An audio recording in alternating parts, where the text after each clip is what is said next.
Bismillahirrahmanirrahim. Assalamualaikum warahmatullahi wabarakatuh. Salam sejahtera untuk kita semua. Salam Prisma. Teman-teman sekalian, kita akan belajar untuk topik kali ini tentang makna Pancasila, ikhtisar. Kita langsung saja untuk mencoba menguraikan untuk pertemuan kali ini.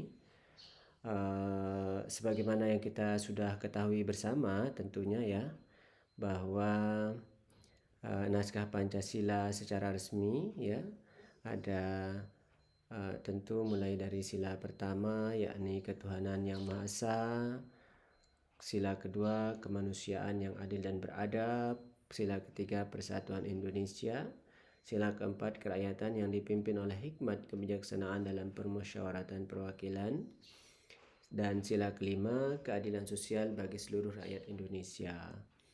Sila pertama disimbolkan dengan bintang, kemudian sila kedua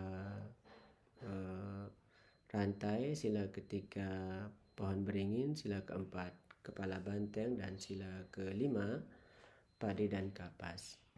Nah, tentu kita perlu memahami tentang keterkaitan antara sila yang satu dengan sila yang lain. Sila-sila Pancasila bersifat saling menjiwai, di mana sila pertama menjiwai sila kedua, menjiwai sila ketiga, menjiwai sila keempat, dan menjiwai sila kelima. Ini adalah hubungan yang bersifat sistematis logis, ya, dan bersifat saling menjiwai. Nah, atau dengan kata lain, sila kedua dijiwai oleh sila pertama, sila ketiga juga dijiwai oleh sila pertama, dan seterusnya. Demikian pula halnya bahwa sila kedua menjiwai sila ketiga, sila kedua menjiwai sila keempat, sila kedua menjiwai sila kelima, sila ketiga menjiwai sila keempat, sila ketiga juga menjiwai sila kelima, sila keempat menjiwai sila kelima. Nah, ini artinya bahwa sila kelima ya dijiwai oleh sila keempat, dijiwai oleh sila ketiga, dijiwai oleh sila kedua, dan dijiwai oleh sila pertama. Di sini kita melihat bahwa sila ketuhanan yang Maha Esa atau sila pertama merupakan jiwa dan sumber nilai moral bagi seluruh atau semua sila-sila Pancasila. Karena sila pertama ini atau ketuhanan yang Maha Esa ini bersifat sebagai sila fundamentalnya, sebagai dasar. Kalau sila pertama ketuhanan yang Maha Esanya kokoh, maka sila-sila yang lainnya juga akan ikut menjadi kokoh. Nilai ketuhanan menjiwai, menuntun, dan mengarahkan setiap sila-sila agar berakar pada kesadaran spiritual, moral, maupun etik ilahiyah. Tanpa sila ketuhanan, sesungguhnya keempat sila lainnya kehilangan orientasi moral dan makna kemanusiaannya. Nah, oleh karena itu penting sekali kita pahami tentang sifat-sifat Pancasila yang bersifat saling menjiwai. Baik, mari kita coba bahas secara singkat makna atau apa yang kita pahami tentang sila-sila Pancasila, mulai dari sila pertama dan sampai sila ke-5.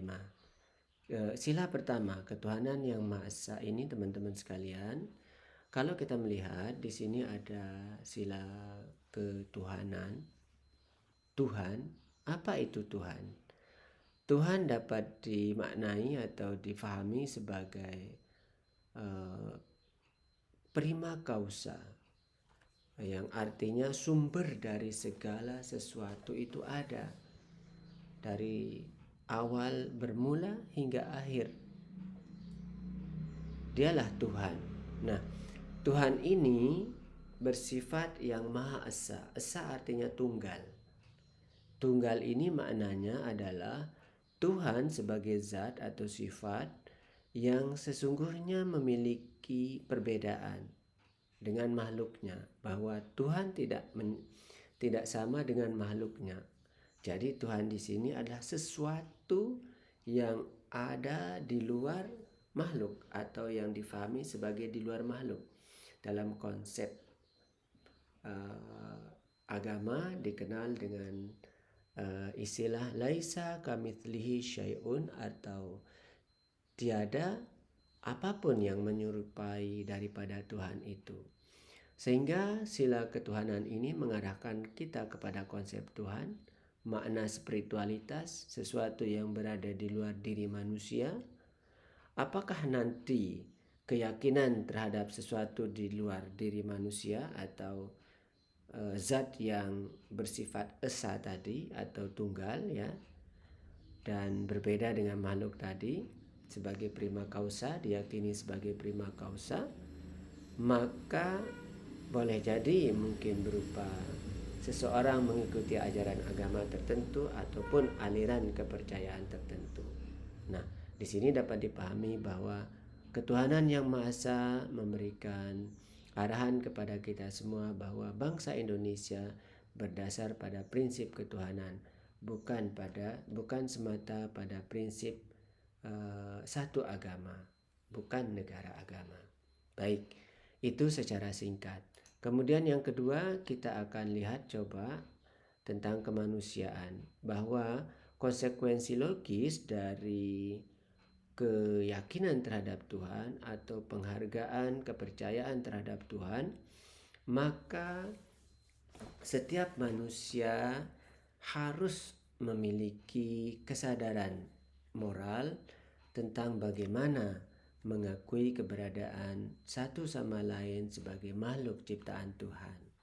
Nah, kemanusiaan yang adil dan beradab di sini mengacu kepada konsep kemanusiaan atau manusia yang memiliki hak-hak yang harus dilindungi dan dihargai. Manusia yang memiliki kesempurnaan sebagai penciptaan Tuhan. Manusia yang sama derajatnya di sisi Tuhan, ya. Nah, di sini artinya bahwa setiap manusia memiliki martabat yang sama. Setiap manusia memiliki derajat yang lebih tinggi dari makhluk lainnya. Maka kemanusiaan yang adil dan beradab di sini dapat kita pahami sebagai sebuah konsepsi nilai moral, ya, yang mengarahkan kepada bagaimana saling menghargai kemartabatan manusia yang setara di sisi Tuhan, terlepas dari perbedaan warna kulit, agama, budaya, ras, dan lain sebagainya.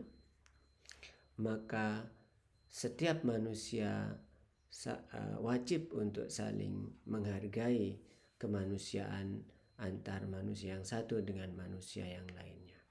Nah, ini dari sisi sila atau makna sila kedua. Mari kita lanjutkan kepada makna sila ketiga, bahwa sila persatuan Indonesia ini, ya teman-teman sekalian, pada saat atau ketika manusia berkumpul dengan manusia lainnya, ya, maka manusia tersebut tentu tidak akan mampu memenuhi segala kebutuhan kehidupannya secara sendiri-sendiri, melainkan mereka membutuhkan bantuan ataupun memerlukan pertolongan dari orang lain. Artinya manusia membutuhkan manusia lainnya. Inilah yang kita sebut dengan manusia sebagai makhluk sosial, atau dikenal juga dengan istilah zoonpolitikan. Nah, sebagai makhluk sosial, maka manusia itu hidup berkelompok, ya. Hidup berkelompok membentuk satu kesatuan. Satu kesatuan ini disebut dengan komunitas. Komunitas terkecil disebut masyarakat. Komunitas masyarakat, salah satu bentuk komunitas terkecil dari masyarakat itu adalah keluarga. Nah, komunitas masyarakat atau orang-orang yang berkumpul dalam sebuah lingkungan, sebuah wilayah yang disatukan oleh unsur-unsur perekat tertentu, ya, maka mereka akan membentuk apa yang disebut dengan bangsa. Bangsa ini merupakan komunitas masyarakat yang terbentuk secara imajiner. Nah, lalu kemudian setiap manusia sebagai bangsa tentu perlu memiliki atau tentu perlu bersatu untuk mencapai tujuan bersama. Salah satu bentuk upaya bersatunya dari bangsa tersebut adalah dengan mendirikan organisasi negara. Nah, kalau kita mengacu kepada bangsa Indonesia yang tersebar dari Sabang sampai Merauke, di sini terbentang pulau ya dengan banyak bahasa, suku, adat istiadat, agama, yang mana kita semua sesungguhnya berbeda antara yang satu dengan yang lain, namun bersepakat untuk menjadi satu bangsa. Maka dikenal semboyan atau istilah semboyan Bhinneka Tunggal Ika, berbeda-beda itu tetap satu jua. Bhinneka artinya berbeda, tunggal satu, ika itu. Nah, artinya bahwa Indonesia sebagai sebuah bangsa sesungguhnya berbeda-beda antara suku yang satu, agama yang satu dengan agama yang lain, namun mereka atau kita semua bersepakat untuk bersatu menjadi sebuah bangsa. Maka oleh karena itu konsekuensi logisnya adalah perlu adanya tali ikatan, satu ikatan pemersatu, agar apa yang berbeda atau bangsa yang berbeda ini bisa bersatu menjadi sebuah bangsa yang kuat. Maka disinilah persatuan Indonesia menjadi kata sakti, menjadi nilai utama persatuan dan kesatuan bangsa yang akan mengokohkan persatuan atau bagaimana kita sebagai bangsa dapat mencapai tujuan dan cita-cita bersama dalam sebuah negara. Oleh karena itu, kita fahami persatuan Indonesia dalam konteks kebinekaan yang ada atau Bhinneka Tunggal Ika, bahwa apapun perbedaan itu, berbeda-beda itu tetap satu, yaitu Indonesia. Walaupun perbedaan-perbedaan itu ada, maka berbeda-beda itu tetap kita sama-sama makhluk ciptaan Tuhan. Maka berbeda-beda itu adalah kita tetap manusia yang memiliki derajat yang sama, tanpa membedakan, tanpa pandang bulu antara manusia yang satu dengan manusia yang lain. Inilah yang dimaksud dengan persatuan Indonesia, kata sakti yang menjadi pemersatu, menjadi pengikat perbedaan-perbedaan yang ada di dalam kehidupan kita sebagai sebuah bangsa. Nah, teman-teman sekalian, kita tentu setelah memahami sampai titik ini sebagai sebuah bangsa, ya, tentu kita juga tidak bisa terlepas dari kehidupan sebagai komunitas masyarakat global atau yang disebut dengan masyarakat kehidupan yang global internasional. Nah, di sini sebagai masyarakat global tentu berbagai macam tantangan, berbagai macam peluang hadir di sana. Nah, oleh karena itu tantangan-tantangan seperti pluralisme, modernisasi, persaingan global, ya, dan banyak tantangan yang lainnya. Kemudian era digital saat ini misalkan, ya, maka dalam kita konteks sebagai sebuah komunitas masyarakat yang membentuk suatu negara, ya, dalam konteks geopolitik, kemudian kita terhubung dengan berbagai macam hubungan global dengan negara-negara atau hubungan internasional dengan negara-negara yang lain, maka dibutuhkan semacam suatu sistem atau mekanisme cara mengatur kehidupan politik atau pemerintahan suatu negara dalam konteks ini hubungan antara negara dengan rakyat. Maka dikenallah konsep, salah satunya yang disebut dengan konsep demokrasi. Secara sederhana, demokrasi ini dapat difahami sebagai pemerintahan dari rakyat, oleh rakyat, dan untuk rakyat. Dalam konteks sila keempat, kerakyatan yang dipimpin oleh hikmat kebijaksanaan dalam permusyawaratan perwakilan, maka kata kerakyatan dalam sila keempat ini mengandung makna kepada prinsip demokrasi. Kata hikmah kebijaksanaan dalam permusyawaratan perwakilan memberikan ciri tentang demokrasi Indonesia yang berbasis kepada nilai-nilai Pancasila. Salah satunya hikmah kebijaksanaan dan musyawarah. Inilah yang kemudian kita kenal sebagai konsep demokrasi Pancasila di dalam nilai-nilai sila keempat Pancasila. Demokrasi Pancasila dapat dipahami sebagai dua hal atau dari dua sisi, sebagai way of life, sebagai pandangan hidup, sebagai jalan kehidupan kita sebagai sebuah bangsa, sebagai cara pandang kita bagaimana melakukan atau berkegiatan sosial dengan sesama warga bangsa, sesama bangsa Indonesia. Sebagai way of life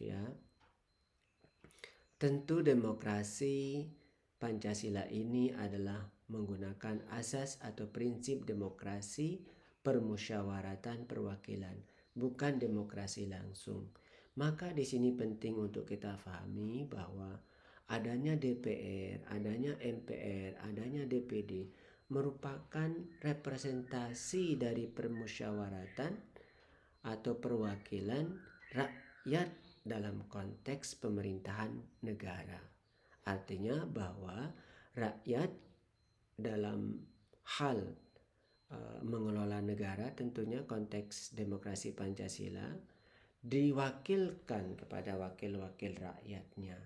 Nah, tentu prinsip yang di sini sangat penting untuk mendahulukan prinsip-prinsip hikmah kebijaksanaan dan prinsip-prinsip musyawarah. Prinsip-prinsip hikmah kebijaksanaan bahwa pemimpin atau wakil rakyat harus mampu bertindak atas nama dan mewakili segala bentuk aspirasi ataupun apa yang menjadi harapan rakyat untuk mewujudkan cita-cita bersama. Musyawarah adalah keputusan diambil dengan prinsip musyawarah untuk mufakat, untuk kepentingan bersama, bukan kepentingan golongan ataupun kelompok. Kemudian substansi demokrasi Pancasila tentu adalah demokrasi yang substansi, yang tidak bertentangan dengan nilai-nilai persatuan, nilai-nilai kemanusiaan, maupun nilai-nilai ketuhanan.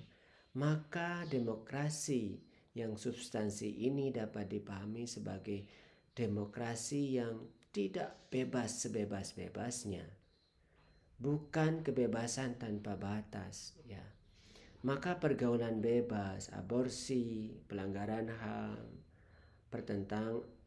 tentu bertentangan dengan substansi makna demokrasi Pancasila yang sesungguhnya, karena bertentangan dengan nilai-nilai kemanusiaan, nilai-nilai persatuan, maupun nilai-nilai ajaran agama. Nilai-nilai demokrasi Pancasila ini dijiwai oleh prinsip persatuan Indonesia, prinsip kemanusiaan yang adil dan beradab, serta prinsip ketuhanan yang Maha Esa.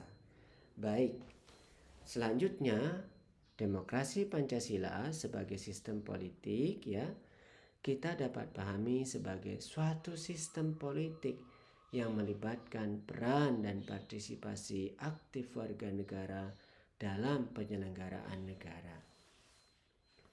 Maka dalam bentuk sistem politik ini akan diwujudkan dalam sistem pemilu, terjadi pelaksanaan pemilihan umum, sirkulasi elit, dan lain sebagainya. Oleh karena itu teman-teman sekalian, pengorganisasian negara yang dilakukan oleh rakyat sendiri atau atas persetujuan rakyat merupakan salah satu prinsip dari demokrasi Pancasila yang kita pahami sebagai suatu sistem politik. Mungkin tentang hal ini nanti kita akan ulas lagi lebih dalam di dalam tayangan ataupun pada pertemuan sesi yang akan datang. Mari kita lanjutkan bahwa sebagaimana yang sudah dipahami bersama tadi bahwa suatu bangsa yang sudah terbentuk ya menjadi satu kesatuan dan membentuk negara, maka negara membutuhkan sistem yang akan digunakan dalam penyelenggaraan negara. Maka sila keempat ini pada prinsipnya adalah nilai-nilai yang menjadi arahan bagi kita sebagai sebuah bangsa dalam menerapkan sistem demokrasi Pancasila. Demokrasi yang dijiwai atas prinsip persatuan, prinsip kemanusiaan, dan prinsip ketuhanan, ya, di mana suatu negara akan berusaha mewujudkan tujuan dari bangsanya, sebab apapun tujuan bangsa, seapapun tujuan suatu bangsa tidak akan bisa tercapai tanpa adanya organisasi yang disebut dengan negara. Maka adanya negara sangat penting untuk mencapai tujuan bangsa. Lalu pertanyaannya, apa yang menjadi tujuan bangsa Indonesia? Apa yang menjadi cita-cita dan tugas negara dalam mewujudkan tujuan bangsa? Nah, inilah inti makna dari sila kelima Pancasila, bahwa sila kelima ini merupakan tujuan utama, arah dari segala macam bentuk nilai-nilai yang ada dalam nilai-nilai Pancasila. Sila ketuhanan yang menjadi fondasi bagi terwujudnya kemanusiaan yang adil dan beradab. Kemanusiaan yang adil yang menghargai kesetaraan dalam setiap perbedaan, dalam mewujudkan persatuan dan kesatuan bangsa dalam sistem demokrasi Pancasila yang dilaksanakan atas prinsip permusyawaratan dan prinsip kepemimpinan hikmah kebijaksanaan, semata-mata tujuannya untuk mewujudkan keadilan sosial bagi seluruh rakyat Indonesia. Tanpa tujuan ini, maka nilai-nilai akan kehilangan arah. Lalu pertanyaannya, apakah hari ini keadilan sosial bagi seluruh rakyat Indonesia sudah terwujud, sudah terbentuk, sudah tercipta? Mari kita lihat secara mendalam, kita introspeksi, kita refleksikan bersama bagaimana keadilan sosial bagi seluruh rakyat Indonesia dapat diupayakan bersama untuk kita wujudkan dalam konteks nilai-nilai penanaman dan pelaksanaan nilai-nilai Pancasila. Lalu apa yang disebut dengan keadilan sosial itu? Prinsip keadilan sosial adalah prinsip yang dikenal dengan sosialisme kerakyatan. Sosialisme ini merupakan paham ya atau ideologi kerakyatan yang mana menekankan pada sistem sosial yang mementingkan hak-hak rakyat secara keseluruhan, bukan pada segelintir rakyat. Artinya bahwa sosialisme mementingkan pada prinsip pemerataan sosial, bahwa hak-hak rakyat perlu diwujudkan, perlu dilindungi secara merata dan bukan hanya pada segelintir orang, segelintir rakyat. Dalam hal ini dapat dipahami sebagai kesempatan yang sama atau kesamaan kesempatan bagi seluruh rakyat Indonesia untuk memperoleh kesejahteraan. Distribusi yang merata, hak-hak yang sama tanpa perbedaan adalah merupakan prinsip sosialisme kerakyatan. Kemudian pemerintahan yang mengupayakan kesejahteraan rakyat secara merata ini harus diwujudkan bersama dalam rangka mewujudkan keadilan sosial bagi seluruh rakyat Indonesia. Inilah sebetulnya sejatinya prinsip dari sosialisme kerakyatan. Sosialisme yang didasarkan pada prinsip-prinsip persatuan kemanusiaan, di mana pada sebagian tertentu masih memberikan perhatian terhadap hak-hak individu, namun hak-hak individu tersebut akan dibatasi dengan upaya untuk mewujudkan keadilan sosial bagi seluruh rakyat Indonesia, bahwa segala sumber daya alam, kekayaan bangsa, kekayaan alam dan kekayaan sumber daya bangsa yang ada sepenuhnya ditujukan untuk mewujudkan keadilan sosial bagi seluruh rakyat Indonesia. Baik, demikian secara singkat. Akan kita lanjutkan pada sesi pertemuan yang selanjutnya untuk membahas bagaimana memaknai nilai-nilai Pancasila serta aktualisasinya dalam kehidupan kita sebagai bangsa, sebagai dalam kehidupan berbangsa dan bernegara. Terima kasih. Simak materi selanjutnya. Saya akhiri. Assalamualaikum warahmatullahi wabarakatuh. Salam sejahtera untuk kita semua.